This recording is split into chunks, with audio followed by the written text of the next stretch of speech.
Então, acho que agora nós conseguimos fazer. Pedir desculpas aí aos nossos espectadores pela pouca habilidade com o manuseio do Instagram, mas é uma honra muito grande ter o ministro Barroso conosco, ele que foi recém-eleito para presidir o Tribunal Superior Eleitoral. Nós já enviamos o convite, vamos ver se agora ele consegue entrar aqui conosco. A gente está aguardando, já tem um sinal aqui aguardando a resposta ao convite. Está conectando. Oba! Ei, Conseguimos! Renata, tudo Boa bom, querida? tarde, ministro. Muito obrigada por o senhor Prazer. estar conosco. Desculpe aí o desacerto com a tecnologia, porque eu também estou aprendendo a mexer com essas plataformas todas e às vezes a gente tem um pouquinho de dificuldade. Pois então. Mas eu quero muito agradecer a presença do senhor no início dessa tarde, o senhor que eu sei que está trabalhando full time, tanto no TSE como no próprio Supremo Tribunal Federal. O Supremo Tribunal Federal extremamente demandado nesses tempos de pandemia. E para todos que nos assistem, dizer que é uma alegria imensa para a Renata Gil e para a AMB, Associação dos Magistrados Brasileiros, que congrega 14 mil magistrados, trabalhistas, militares, estaduais e federais, receber o ministro para um bate-papo sobre as eleições e o Covid e toda a interferência que a pandemia tem nos trabalhos do judiciário. Lembrando, o ministro não precisa ser apresentado, porque ele já é uma figura pública notória. E aí, em tempos de dúvidas sobre notório saber jurídico, ministro, o senhor tem elevadíssimo saber jurídico, Ah, extremado saber jurídico, um homem de uma cultura ímpar, professor há 40 anos, isso é muito importante, essa bagagem que o professor tem com o ser humano, né, com a base, com os alunos. Então, eu tenho certeza que a sua formação, que muito dignifica o Supremo Tribunal Federal, é engrandecida com essa troca que o senhor ainda não interrompeu, apesar de tantos afazeres, que o senhor ainda não interrompeu com os seus alunos uergianos, eu que uergiana da Universidade Estadual do Rio de Janeiro também fui, e o senhor continua distribuindo os seus conhecimentos para todos. Ministro, o tema que nos traz aqui hoje é um tema relevantíssimo. Toda a sociedade está angustiada em saber sobre o pleito eleitoral que se aproxima, que se avizinha. Hoje nós estamos aqui com a audiência, inclusive, dos presidentes de tribunais regionais eleitorais, presidente do COPTREL, desembargador Cleones, que me mandou mensagem agradecendo a live e a oportunidade, juízes eleitorais de todo o país que esperam lhe ouvir, além de toda a magistratura e toda a sociedade, jornalistas, a gente está com um grupo enorme. Então, eu vou passar a palavra para o senhor fazer uma introdução e a gente vai fazer uma conversa aqui, vou fazer algumas perguntas que inclusive me foram enviadas por alguns atores do sistema de justiça eleitoral, mas eu queria que o senhor falasse um pouco para todos, porque todo mundo está aqui para ouvir o senhor. tá bom. Boa tarde, Renata. É um prazer, uma alegria estar com você. Parabéns pelo trabalho bem desenvolvido. Recebo todas as mensagens da MB, acompanho as suas iniciativas e cumprimento a todas as pessoas que estão no Instagram nesse momento, membros dos TREs, da magistratura, advogados e público em geral. É um prazer poder falar com todo mundo e mediado pela Renata Gil, nossa presidente. Pois então, Renata, quando o ano começou, as minhas preocupações eram assim: fake news, que são as campanhas de desinformação, mudança climática, que eu acho que é um problema mundial e a gente tinha uma atuação desastrada na Amazônia, a questão da crise da democracia em diferentes partes do mundo, populismo, a guerra comercial dos Estados Unidos com a China, a crise na América Latina, dos países enfrentando dificuldades democráticas, Chile, Bolívia, Equador. De repente, todos os grandes problemas com os quais a gente começou o ano diminuíram de tamanho ou de brilho, porque nós estamos vivendo esse momento atual, que é declaração que a Organização Mundial da Saúde fez em 11 de março de 58, 11 de março, eu não esqueço dessa data porque é o meu aniversário, de que um novo vírus, até então desconhecido, se disseminava com grande poder de contágio e grande velocidade. E nós incorporamos, Renato, um novo vocabulário nas nossas vidas. Eu não sei se você se deu conta disso, mas de repente todo mundo já sabe o que é pandemia, o que é Covid-19, o que é achatamento da curva, o que é imunidade de manada. Cloroquina. Isso, é isso. E as pessoas já, inclusive, têm opinião sobre se é eficaz, se não é eficaz. E aí, já vou chegar no nosso ponto, você tem um mundo que subitamente passa a enfrentar uma enorme quantidade de novas questões. Questões no âmbito questões sanitárias, econômicas, sociais, fiscais, políticas, institucionais e eleitorais. E aí nós chegamos no tema que principalmente nos reúne aqui, mas não há como nós tratarmos isoladamente da questão eleitoral sem olharmos antes para uma questão sanitária que hoje em dia já afeta mais de 3 milhões e 300 mil pessoas no mundo, mais de 232 mil mortes. No Brasil, em números de ontem, nós já tínhamos 85 mil casos e cerca de 6 mil mortes, numa curva ascendente. Países como os Estados Unidos já têm um número, começa a se aproximar dos 100 mil, quer dizer, acima de 60 mil mortes. Então, há uma pandemia mundial, uma recessão que se desenha, um desemprego que se antecipe e nos preocupa a todos. O Brasil já vinha saindo da sua própria recessão, o país estava em crise fiscal, vai ter que gastar mais dinheiro. Há um certo desencontro entre autoridades federais e estaduais e municipais. Há uma relativa fricção entre poderes que nós temos acompanhado. E aí chegamos na nossa questão eleitoral. Saber se é possível ou não realizarmos eleições na data prevista, que é 5 de outubro próximo. Na verdade, é o primeiro domingo de outubro próximo. Por minha vontade, Renata, nada seria modificado, porque as eleições são um rito vital para a democracia e, portanto, o ideal seria nós podermos realizar as eleições. Porém, há um risco real, e a essa altura indisfarçável, de que se possa vir a ter que adiá-las. Esta não é uma decisão nem jurídica, nem propriamente política, embora dependa, evidentemente, de decisão do Congresso.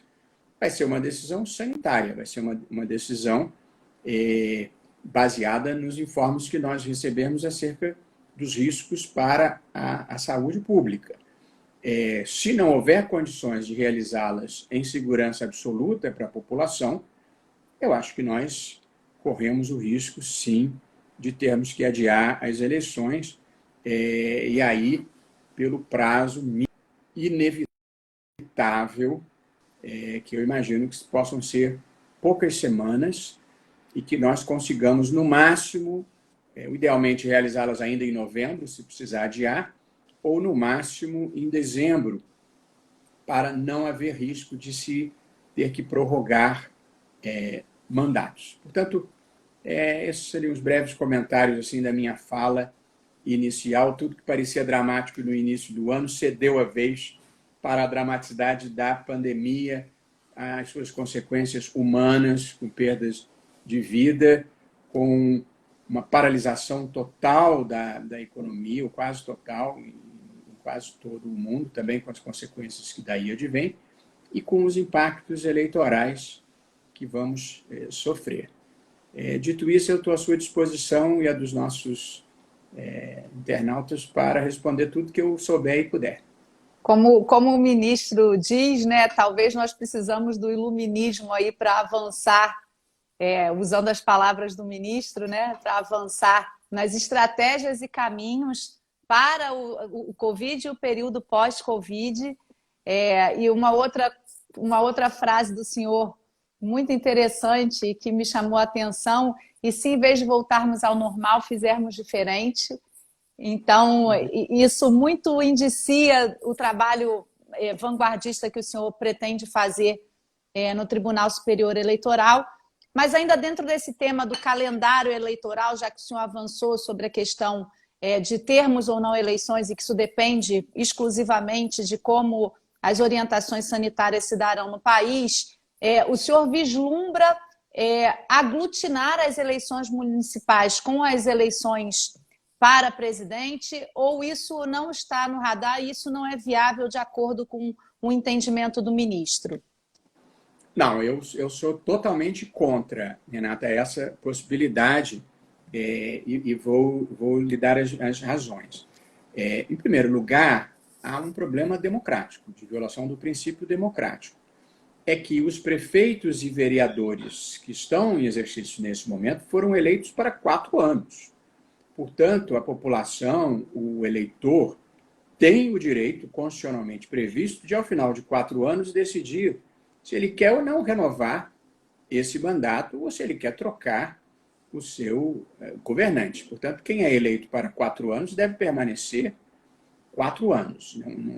Não creio que isso seja possível sem desobediência ao princípio democrático. Democracia é feita de eleições periódicas e de alternância no poder. Portanto, esse é o primeiro problema que eu veria. O segundo problema é um problema que eu situaria dentro da questão do voto consciente. Se nós casarmos as eleições municipais com as nacionais, o eleitor, Renata, vai ter que votar em 7 cargos diferentes: presidente, governador, prefeito, senador, deputado federal, deputado estadual e vereador. É muita informação ao mesmo tempo, com a quantidade de partidos que nós temos, com a quantidade de candidatos que nós temos. Eu acho que você compromete a qualidade do voto e a capacidade do eleitor fazer uma escolha consciente. Em terceiro lugar, as questões de um debate presidencial, as questões de um debate nacional, são diferentes das questões de um debate municipal. Na eleição municipal, a pauta é transporte urbano, urbanização, recolhimento de lixo.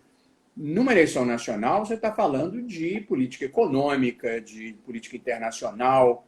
Portanto, se você faz com que elas coincidam, você ou vai municipalizar a eleição nacional, torná-la um debate pequeno, ou você vai nacionalizar a eleição municipal, comprometendo o debate das questões locais. Também acho que isso é um problema. Sem mencionar, e aqui terminando, que para as eleições municipais, que vão ser as primeiras sem coligação nas eleições proporcionais, o TSE já estima 750 mil candidatos, com todas as dificuldades. Se você ainda soma os muitos milhares da eleição presidencial para governador, para prefeito, para presidencial, para senador, para deputado federal e deputado estadual, da eleição de 2022, você passa a ter um inferno gerencial, sendo que, pela lei da ficha limpa, muitas dessas candidaturas podem ser impugnadas.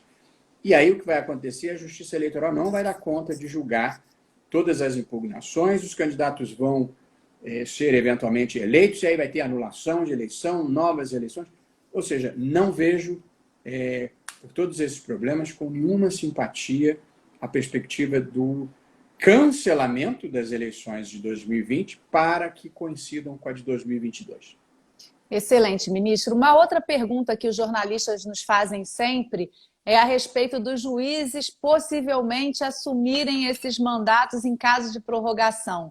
E aí eu gostaria que o senhor comentasse juridicamente. A gente tem dito que isso não seria viável dentro do nosso sistema, mas que o senhor explicasse isso juridicamente para nós. Bom, em primeiro lugar, eu acho que é ruim para a magistratura, é ruim para a democracia e é ruim para a política em geral. Embora juízes sejam cidadãos do mundo e, portanto, em sentido amplo, os juízes também são atores políticos, evidentemente, juiz não é vocacionado para atuar no varejo da política. As decisões judiciais, elas procuram ser fundadas numa razão pública, seja a da Constituição, seja a da legislação que esteja sendo aplicada. A política não é feita desse tipo de razão pública. A política é feita de vontade, da vontade do líder que foi eleito ou da vontade da maioria.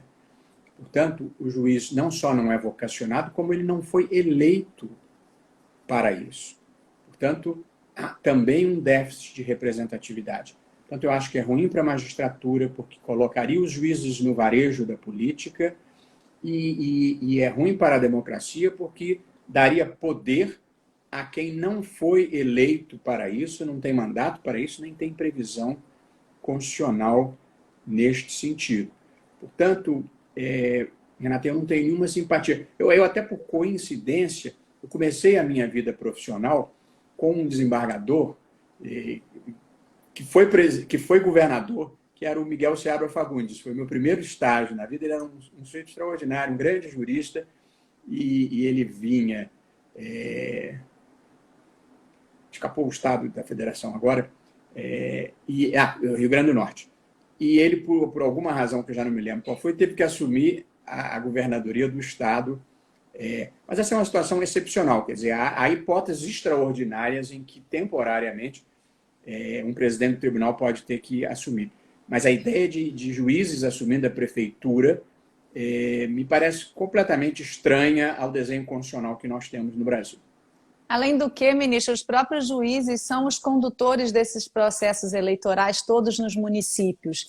Então, essa mistura da figura do juiz com o juiz que é um corregedor das eleições, que toma conta de todo o processo, propaganda, né? Durante muitos anos, inclusive, ele agora se encontrar nesse papel de assumir politicamente, né, um cargo, então realmente isso mistura muito os papéis. Ministro, o senhor tocou em dois pontos relevantes que eu gostaria que o senhor comentasse. O primeiro deles é o fim das coligações e o que isso representa para o mundo político eleitoral brasileiro, se isso foi uma boa medida. O senhor que se preocupa tanto com a saúde das eleições, com o direito de livre escolha dos candidatos e com o conhecimento dos candidatos, dos eleitores, e com conhecimento dos eleitores de quem ele elege.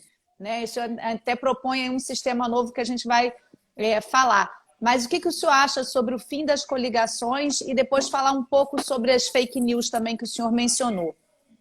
Ok. Bom, houve duas mudanças recentes no sistema político eleitoral brasileiro.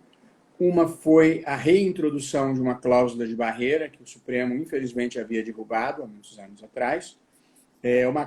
Uma cláusula bastante moderada e implementada gradualmente, que só vai terminar em 1930. E a segunda inovação foi a proibição de coligações em eleições proporcionais. Eu acho que as duas inovações foram extremamente positivas, a da cláusula de barreira até um pouco modesta demais para o meu gosto. Mas o que as coligações em eleições proporcionais permitiam eram que partidos inexpressivos, sem nenhuma autenticidade programática, sem nenhuma representatividade, sobrevivessem institucionalmente, se coligando com partidos maiores, negociando tempo de televisão, negociando verbas do fundo partidário, transformando aquilo numa espécie de um business privado, o que evidentemente não é o papel dos partidos políticos. Eu considero, Renata, que a política de qualidade, é gênero de primeira necessidade numa democracia. Eu sou uma pessoa preocupada em revalorizar a política, em atrair gente boa e nova para a política.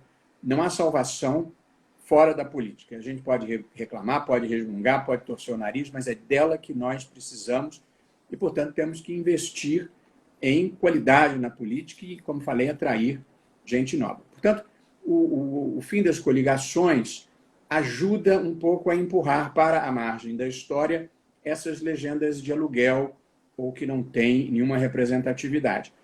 Há quem especule que isto, somado à cláusula de barreira, possa fazer com que em 2030 a gente passe a ter aí 7, 8 partidos, o que é um número razoável comparado com os 32 que nós temos hoje e mais de 70 na fila para serem criados.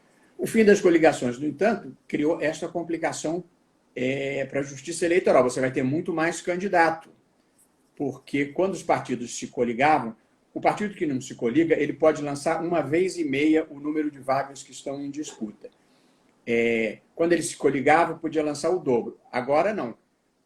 Como não tem mais coligação, todos os partidos podem lançar uma vez e meia o número de candidatos. Por isso que a gente vai ter aquele volume todo. Mas considero que foi uma inovação positiva e vamos aguardar os efeitos que possa produzir sobre a realidade. Quanto às fake news, Renata, esse é um dos temas mais complexos da atualidade mundial. A existência, sobretudo em períodos eleitorais, de verdadeiras milícias digitais que disseminam mentiras e disseminam ódio pelo mundo afora e comprometem a qualidade da democracia. Eu acho que as fake news você combate principalmente por 3 formas. A primeira, e menos importante dentro do contexto, a meu ver, é mediante decisão judicial. É uma ilusão achar que decisão judicial seja o principal antídoto contra fake news. Não é. Em primeiro lugar, porque a própria caracterização do que seja fake news... Você me ouve, Renata?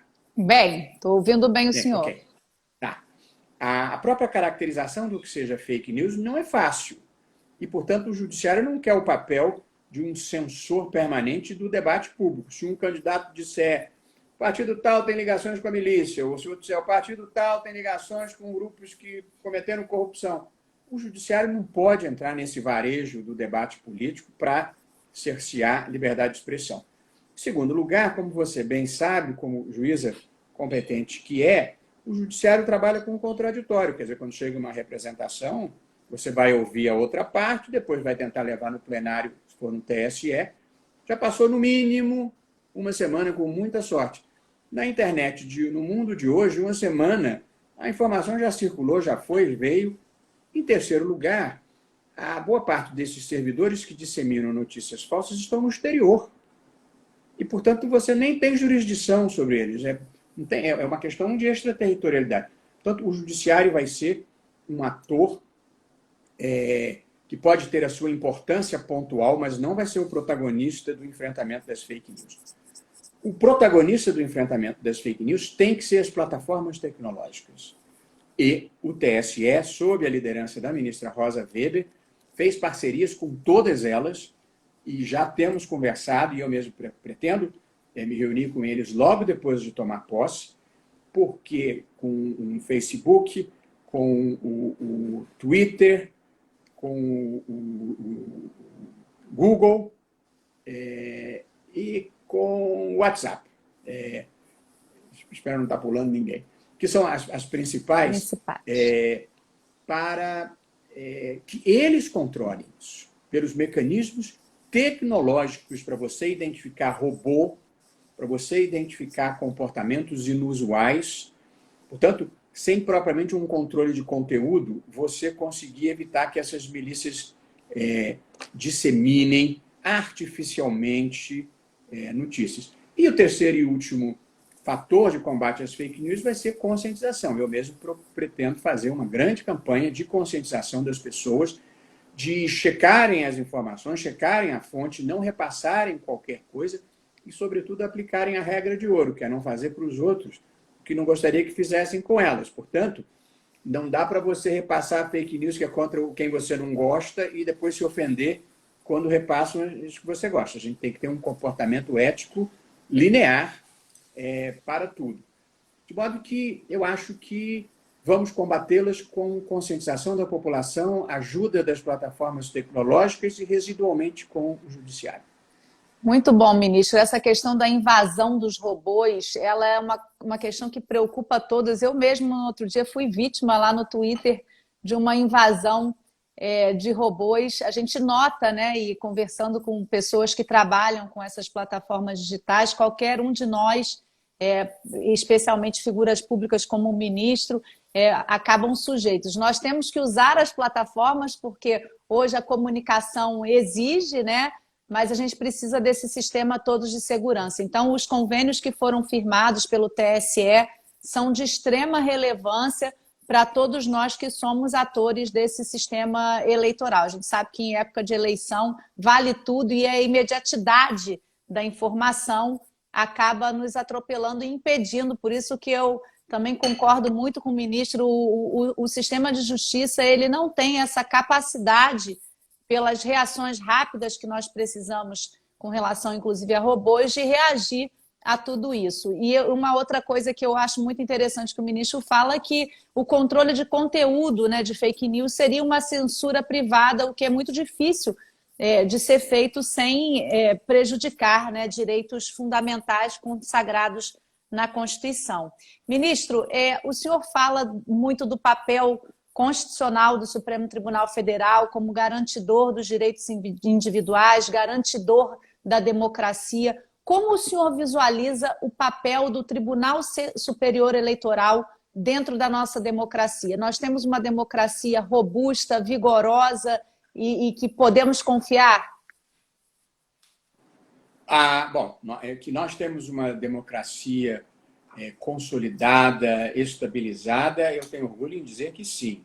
E uma democracia que atravessou chuvas, trovoadas e tempestades ao longo desses 30 anos, que incluíram escândalos relevantes como Mensalão, Petrolão, 2 impeachments de presidentes da República, e ninguém cogitou de uma solução que não fosse a legalidade, o respeito à legalidade constitucional. O próprio impeachment é politicamente controvertido e eu respeito as diferentes posições que existem em relação a ele, mas do ponto de vista constitucional as regras foram seguidas. Portanto, eu acho que nesses 30 anos nós conseguimos sobreviver a episódios que em outros tempos, Renata, teriam levado à quebra da legalidade constitucional, porque a história do Brasil era a história de uma sucessão de quebras da legalidade constitucional. Eu gosto sempre de lembrar, louvando a democracia brasileira, que nós conseguimos em 30 anos superar todos os ciclos do atraso institucional. Porque antes a lógica brasileira era a da quebra da legalidade. Acompanha comigo aqui num exercício de memória as quebras ou tentativas de quebra da legalidade institucional no Brasil.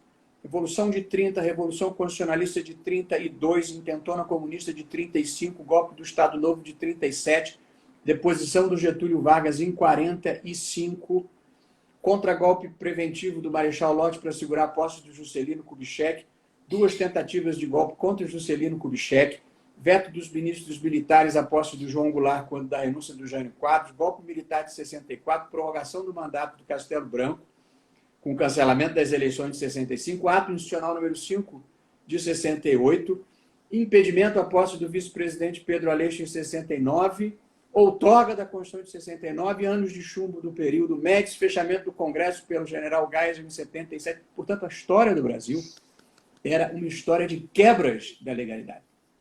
E nós atravessamos 30 anos sem nenhuma solução de continuidade. Portanto, só quem não soube a sombra é que não reconhece a luz que é viver sob um Estado constitucional e democrático.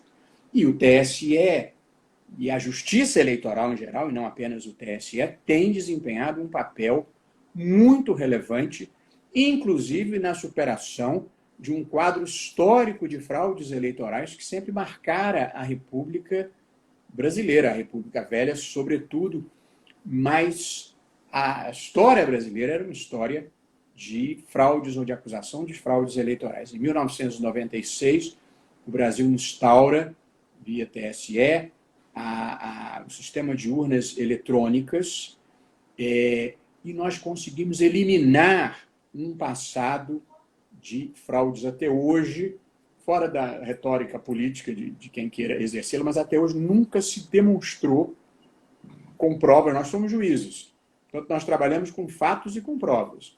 Nunca se demonstrou a ocorrência de fraude. Então, a Justiça Eleitoral tem dois grandes papéis. O mais complexo é um papel administrativo, é gerir as eleições, Renata, com mais de 145 milhões de eleitores, mais de 500 mil urnas eletrônicas, com a ajuda dos TREs, que é uma ajuda vital, decisiva. O TSE tem um papel de coordenação, e eu pretendo visitar, já antecipo aqui, todos os TREs, depois da minha posse, e assim que o isolamento social tenha deixado de ser a principal recomendação de saúde, porque os TREs são decisivos e eu conto muito com eles e com os respectivos presidentes e pretendo visitar a todos e dar toda a ajuda possível. Então, a Justiça Eleitoral contribui para a democracia brasileira, organizando eleições livres, limpas e seguras, e tem uma função jurisdicional que é um pouco de assegurar que as campanhas sejam feitas com lisura, que não haja abuso de poder econômico, que não haja abuso de poder político, que as candidaturas que não passem pelo crivo da legislação não possam ir adiante. Portanto, eu tenho muito orgulho de poder servir ao Brasil também presidindo o Tribunal Superior Eleitoral e sucedendo a ministra Rosa Weber, que é minha amiga querida e que, sobretudo nas eleições passadas, teve um papel que honra a condição feminina. Verdade. O senhor acabou abordando um dos temas que eu ia abordar, que era sobre a segurança das urnas, um tema que vai e volta, é recorrente em razão das declarações públicas, mas eu, como juíza eleitoral, fui juíza eleitoral 17 anos, ministro, e eu fui coordenadora de polos no Rio de Janeiro, então eu coordenava a chegada das urnas, a inseminação das urnas e a entrega dessas urnas. Visitei todos os municípios que eu tinha que visitar, como juiz eleitoral, visitava todos os locais de votação da minha comarca, sempre fiz questão. Aliás, essa para o juiz é uma função, a função eleitoral é uma função de um civilismo, a gente realmente veste a camisa e todo mundo faz aquilo ultrapassando os horários, né, de trabalho e tudo, com a maior garra, porque a gente sabe que é uma justiça reconhecida como a mais eficiente por todos os brasileiros e porque ela funciona de verdade. Então, nós ficamos muito tristes, tudo isso para dizer que nós ficamos muito tristes, eu que vivenciei 17 anos inseminação de urnas, a gente tem que rubricar, a gente assiste o técnico fazendo a inseminação, cada juiz eleitoral assiste. É muito triste a gente vislumbrar declarações que possam pôr em xeque a lisura das urnas. Então, é um sistema eficiente que deveria ser copiado no mundo inteiro, inclusive trazendo resultados muito rápidos, né? Deixando todo mundo muito satisfeito logo após a realização das eleições. Ministro, nós estamos nos encaminhando para o final, infelizmente, mas eu gostaria que o senhor falasse um pouco sobre um tema que eu acho que é a grande revolução nossa para o sistema, para a democracia brasileira, que é a alteração do sistema político-eleitoral que o senhor propõe. O senhor já entregou um projeto de lei, esse projeto foi elaborado por uma comissão de técnicos, avaliado, reavaliado. Queria que o senhor falasse um pouco sobre esse sistema e a importância dele para a depuração do sistema eleitoral brasileiro. Pois então, nós utilizamos nas eleições para as casas legislativas, Câmara dos Deputados, Assembleia Legislativa e Câmara Municipal, um sistema eleitoral que é chamado de proporcional em lista aberta. Esse sistema ele tem, Renata, 3 grandes problemas. Ele, em primeiro lugar, é caro demais. As eleições, as campanhas eleitorais no Brasil ficaram caras demais. Boa parte dos problemas de corrupção que nós enfrentamos estão associados ao financiamento eleitoral. Vou dar um exemplo. Em São Paulo, onde você tem, eu não tenho um número preciso, mas em torno de 35 milhões de eleitores. Pelo sistema proporcional em lista aberta, todos os candidatos à Câmara dos Deputados e à Assembleia Legislativa fazem campanha em todo o Estado. Portanto, uma campanha para, em tese, 35 milhões de pessoas. É caro demais. O segundo problema do sistema é que ele tem baixa representatividade, porque o eleitor vota em quem ele quer. Essa é a parte boa. A parte ruim é que ele elege quem ele não sabe, porque ele vota no candidato, mas o voto verdadeiramente vai para o partido, e os mais votados do partido é que obtém a vaga. Então, se o partido obtiver 5 vagas, entram os 5 mais votados. Das últimas eleições, a estatística é que menos de 5% dos deputados se elegeram com votação própria. Todos se elegeram com a transferência partidária. De modo que a maior parte do eleitorado não sabe quem ele colocou lá. E o candidato não sabe por quem ele foi colocado. Portanto, é um sistema em que um não tem de quem cobrar, o eleitor não tem de quem cobrar, e o candidato não tem a quem prestar contas. Há um déficit de representatividade no nosso sistema. Além do que, o sistema proporcional em lista aberta induz a multiplicação de partidos por causas diversas. Eu proponho, então, para ser bastante breve, o sistema distrital misto. O TSE propõe o sistema distrital misto. Na verdade, já havia um excelente projeto aprovado no Senado, introduzindo o voto distrital misto. O TSE trabalhou sobre ele, uma comissão que eu mesmo presidi, constituída pela ministra Rosa, e aí, com 3 ou 4 retoques, nós encaminhamos ao presidente da Câmara dos Deputados. Na verdade, ele veio gentilmente ao TSE, entregamos em mãos, ele se comprometeu a tentar empurrar essa agenda, e eu acredito na sinceridade dele, e acho que vai sair com um carimbo, também por esta razão, de estadista, se conseguir essa transformação, que é muito importante para o Brasil. O sistema distrital misto, o eleitor... Temos 2 minutinhos ou é melhor eu acelerar mais? Não, dependo do senhor, que eu sei que o senhor tem outra live depois. Eu sei.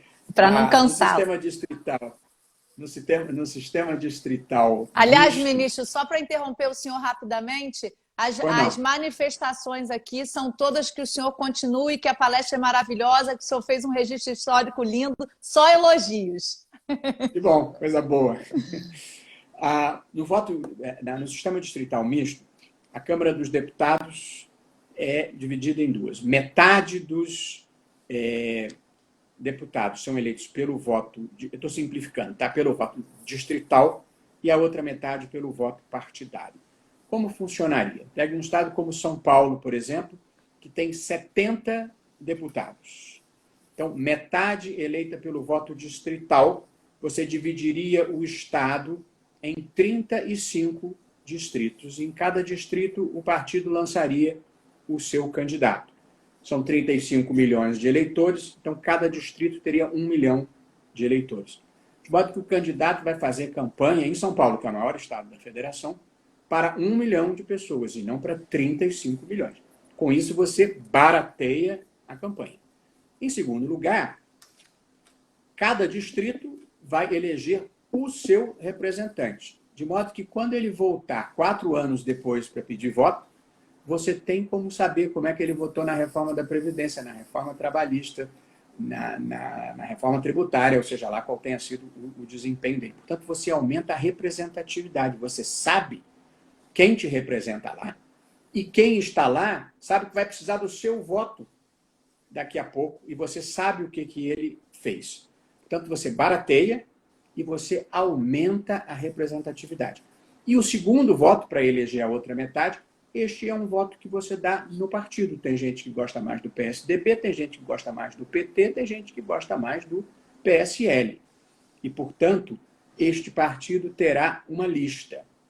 Há uma certa impressão de que a lista torna tudo menos democrático, porque aí você não pode escolher. Mas no sistema de lista aberta, você escolhe quem você quer, mas elege quem não sabe. Neste sistema, é verdade que você já tem uma lista pré-pronta, mas se você votar no PT ou no PSDB, você já sabe, se ele fizer 5 nomes, aqueles 5 primeiros são os que vão entrar. Porém, para superar esse problema, Renata, nós lá no TSE propusemos, a proposta foi minha mesmo, nós permitimos que o eleitor vote no partido e escolha o nome que ele queira, se ele não quiser seguir a lista.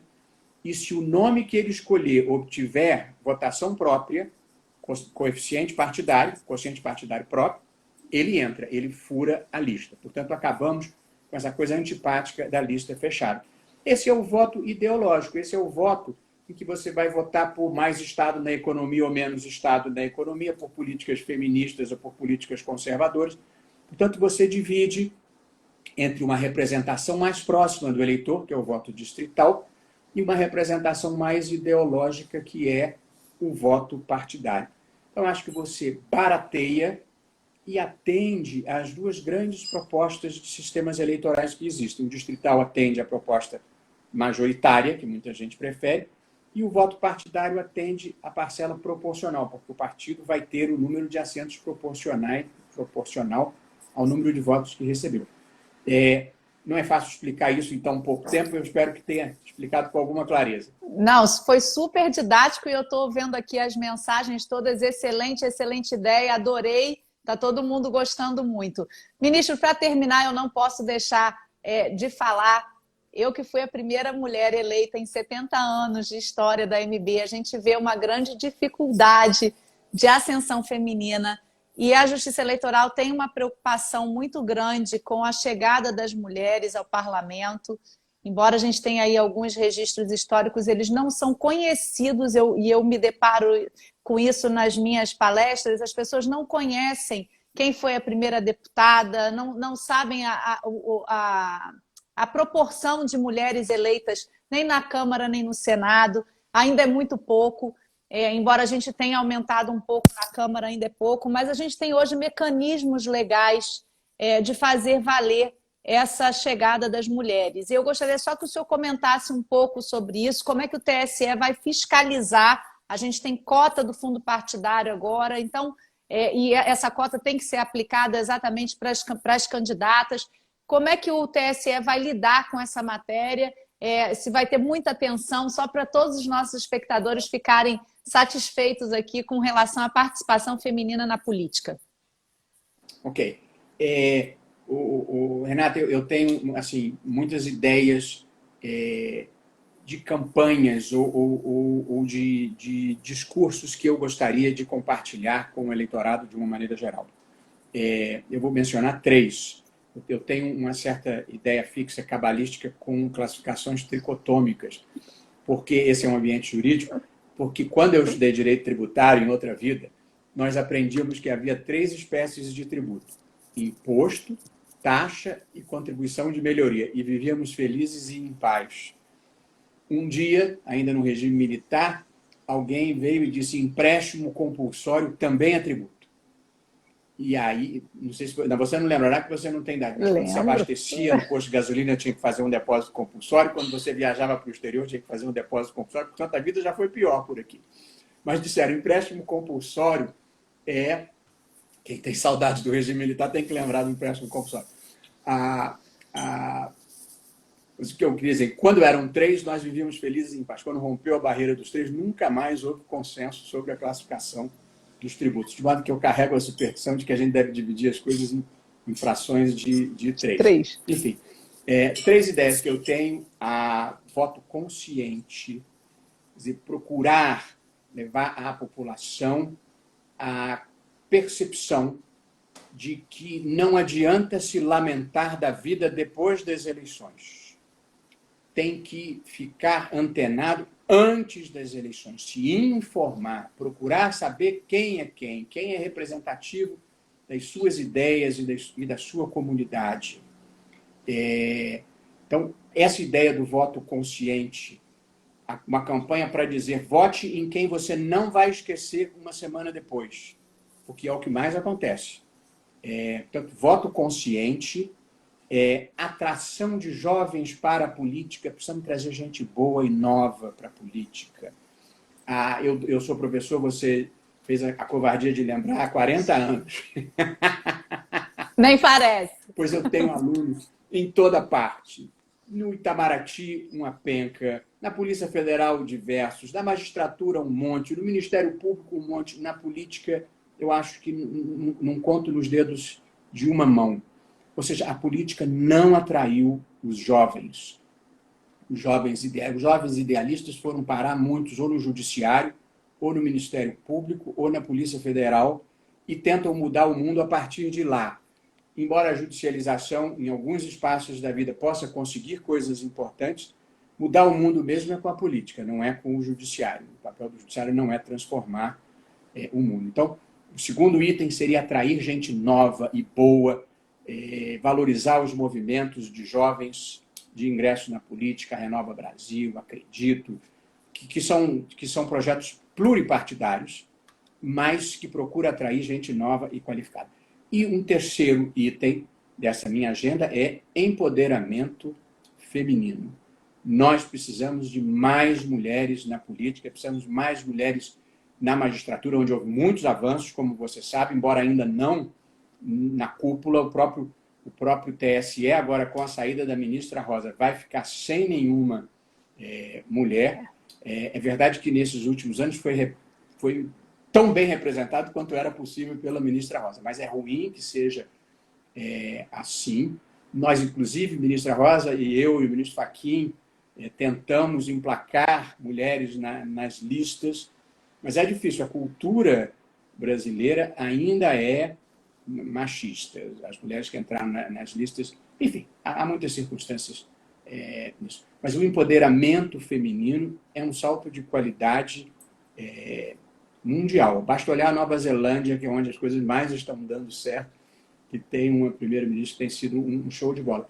Nós temos no TSE, Renata, condenado repetidamente os partidos políticos pelo descumprimento do investimento de verba mínima em políticas de inclusão feminina, de atração de mulheres para a política. Produzimos no Supremo um caso relatado pelo ministro Fachin, criando uma cota, uma vinculação mínima de 30% do fundo partidário, depois no TSE do fundo eleitoral para as mulheres. Portanto, nós ainda não conseguimos romper em alguns espaços, em alguns partidos, com uma coisa meio ficcional. Então, tem muitas mulheres que acabam se apresentando como laranjas de candidatos masculinos. Mas a vida são processos históricos. Você não ganha a batalha no primeiro dia. E, portanto, eu espero que nós estejamos conseguindo, sim, atrair mais gente jovem e, sobretudo, mais mulheres para a política. A minha vida, assim, pessoalmente, no meu gabinete, tanto no Supremo quanto no TSE, é quase um matriarcado. E vai bem assim. Eu percebo. Ministro, eu queria agradecer muitíssimo ao senhor pelo seu tempo, por essa aula de história, uma aula de história divertida, tranquila, e dizer para o senhor que a gente leva dessa live algumas frases para a gente guardar no coração. Política é gênero de primeira necessidade, a gente não pode esquecer disso, que está em nossas mãos o poder de escolha. Então, o voto consciente não pode ser só uma frase de efeito na televisão, ele tem que ser realmente exercido. E hoje é muito fácil dar um Google para a gente saber o histórico do candidato, o acesso à informação é muito fácil, basta a gente querer. Embora milhões de brasileiros, e a gente viu isso com a Covid agora, milhões de brasileiros não tenham acesso à internet nem a nada disso, as grandes filas que nós estamos vendo aí nas caixas econômicas, Receita Federal, são de pessoas que não conseguem sequer fazer o seu cadastro eletrônico, o que nos faz crer que nós precisamos avançar muito em educação e em acesso. Dizer que o senhor muito nos orgulha pelo seu pensamento moderno, pelo seu pensamento humano, por enfrentar questões que são pauta conservadora de anos guardados dentro das nossas caixinhas pretas da sociedade. O senhor enfrenta isso com muita leveza e fazendo com que nós tenhamos consciência de que é momento de discutir tudo isso. Então, as questões relativas ao aborto de feto anencéfalo, a homofobia, que o senhor tratou tão livremente nos ensinando. Um agradecimento especial, dizer que a AMB estará sempre à disposição e trabalha. A AMB é uma entidade privada, muitos não sabem disso, mas a gente trabalha sempre em apoio à independência do Poder Judiciário e à nossa vigilância, independência do Poder Judiciário, a autonomia dos nossos tribunais, que são valores constitucionais sem os quais a nossa democracia não ficaria de pé e não seria tão robusta como ela é. Eu acredito muito nas instituições, mas muito mais nos seres humanos e nos homens que as compõem. E o senhor é um homem que dignifica as nossas instituições com D maiúsculo. Eu tenho muita alegria assim, de vê-lo, de ouvir falar. Eu adoro ouvir a fala do senhor quando o senhor está votando, porque além de uma aula de português, de história, ela nos soa bem, é melodia para os nossos corações.